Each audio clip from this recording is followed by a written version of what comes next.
and this is where I, as the actor, can kind of explore and find. Like, we couldn't go online and find out things about the Winklevoss twins' personality. There's not anything out there. I've looked too. Yeah. So basically, we just had to trust Aaron, which was, great because the script was so great. So it just made it easier for us, but it also made like any research that we did on the side apart from the script just peripheral. Like, it was like, what's it like to go to school at Harvard? What's it like to grow up in Connecticut? Like that kind of stuff. Not like serious character. Like, given what we do know. But it's like what you did as an actor is like, all right, this is what I can figure out for myself, and this is the words that I have to say. Yeah. And you filled that out a lot. Yeah. And I think you did a very good job because it's not like, oh, these are like what Harvard guys are like. That are twins. It's like you actually, it seems like, took the time to say, who are these people? What is their relationship to each other? What is their relationship to the college they chose to go to? Right. I give you props for that because it does read like this. You didn't just get handed a great script and say, well, cool, I don't really have to do much.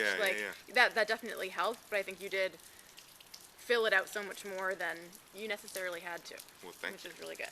That was one of the things. Like, when I initially picked up the script and I read these characters, like, in my mind kind of went to like that sort of archetype of like the jock who's like nerd, like it's like because they're written as these like tall, wealthy, like Harvard students who come from an affluent background and like could be entitled and all that, but like you said, they are real people, so I didn't want to just like glaze over and just give that. They could easily be made into caricatures. Yeah. Just these of typical, like the bully. Yeah. Right, which is so not interesting. Yeah. So not but the biggest clue I had that they weren't that, at least in our script, was that one line where Cameron says, you're not thinking what it'll look like we're, dressed in skeleton costumes chasing the Karate Kid around a high school gym. Right. Like, that line, as soon as I read that, I was like, wait, these guys are self-aware. Like, they could be that, but they know that they're not, or they at least know that they shouldn't be. Right. So that was like a little bit of like, there that is was a self-awareness, where I kind of started, as 21-year-old men, is that what they're supposed to be, 21? Yeah, at the time, they were like, So it's like they're very self-aware and think before they act kind of guys, which is rare. I mean, college guys aren't usually that considerate or thoughtful. And I think at Harvard, it's like they know, they well-raised and they are at a good school where there is a ethics that have to be upheld. Yeah. Or not maybe, but they kind of have, I think as twins, they're kind of holding each other responsible. Yeah, oh yeah, for sure. Whereas if you're just a lone person, you can maybe rationalize or justify your behavior, but when you have to kind of answer to your twin, maybe that helps make them more aware. So I think there's like all these dynamics to their relationship to each other that makes them as individuals more interesting. So what's the most bizarre feedback you've gotten? I mean, I'm sure you've met tons of people who are like, wow, like... Oh, the best thing... Okay, no, I got it. The best thing that I ever heard was, it was at the premiere, actually, and a little old lady from the Hollywood Foreign Press, she had to be like 85 or something, she comes up and she pulls on like the sleeve of my jacket, and I'm like, oh, what? Oh. Yeah. Yes?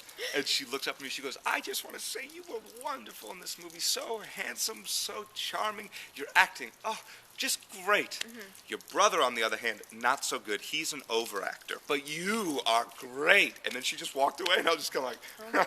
I wonder which one she thought you were. I didn't ask. Like, I didn't want to know. But that's interesting, because, like, it's a compliment. I mean, to have someone think she thought that she thought that the two personalities were so distinct that they were actually played by two different people, and one of them just wasn't even a good actor. So it's like, at least if they're that different, at least that's good acting. That's crazy different. Yeah, that's I mean, sure, I'll take it.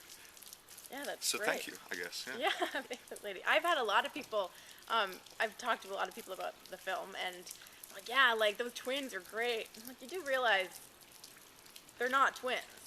Like, they're actually this one actor. Yeah. Twins. And, like, I've had arguments about this. And I'm like, no, I will, like, bet money that you don't know what you're talking about.